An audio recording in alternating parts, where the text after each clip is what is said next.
शोध से स्पष्ट होता है कि नियमित व्यायाम करने वाले लोगों की याददाश्त और सोचने की क्षमता में सुधार होता है। यह एक महत्वपूर्ण अवलोकन है जो मस्तिष्क के स्वास्थ्य को उजागर करता है।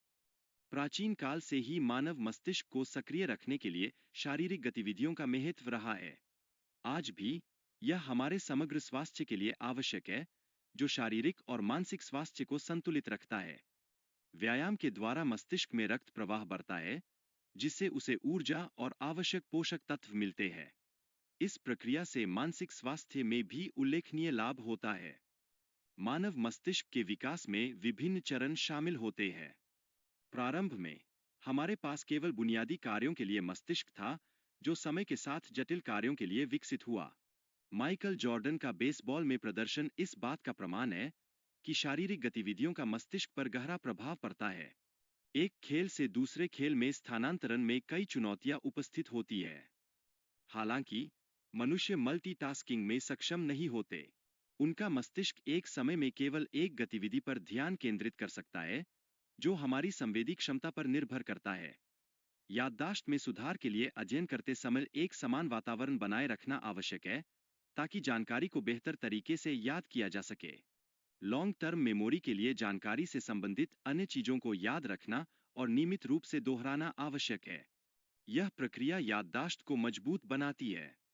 नींद की कमी तनाव, मूड में बदलाव और मेमोरी पर नकारात्मक प्रभाव डालती है, जिससे प्रदर्शन प्रभावित होता है।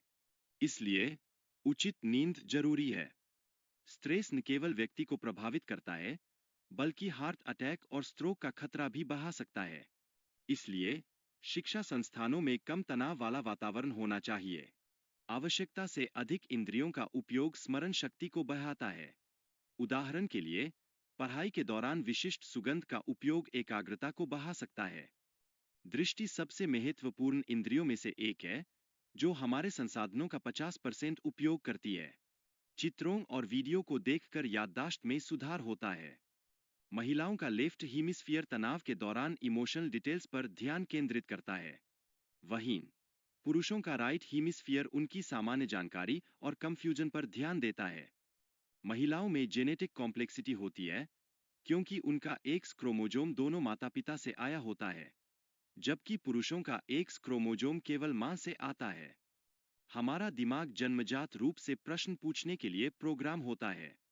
बच्चे प्रयोग करके सीखते हैं और गलतियों से अनुभव प्राप्त करते हैं, जो उनके विकास में मददगार साबित होता है।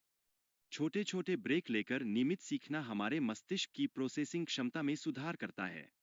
यह लंबे समय तक जानकारी को याद रखने में सहायक सिद्ध होता है। दृश्यों और वीडियो पर ध्यान केंद्रीकरण से हमारी सीखने की क्षमता बढ़ती है। यह हमारे मस्तिष्क को जानकारी को त्वरितता से समझने में मदद करता है। बचपन से हम स्वाभाविक रूप से सीखने की प्रक्रिया में शामिल रहते हैं। यह हमें नई चीजें सीखने के लिए प्रोत्साहित करता है और हमारे ज्ञान को बढ़ाता है।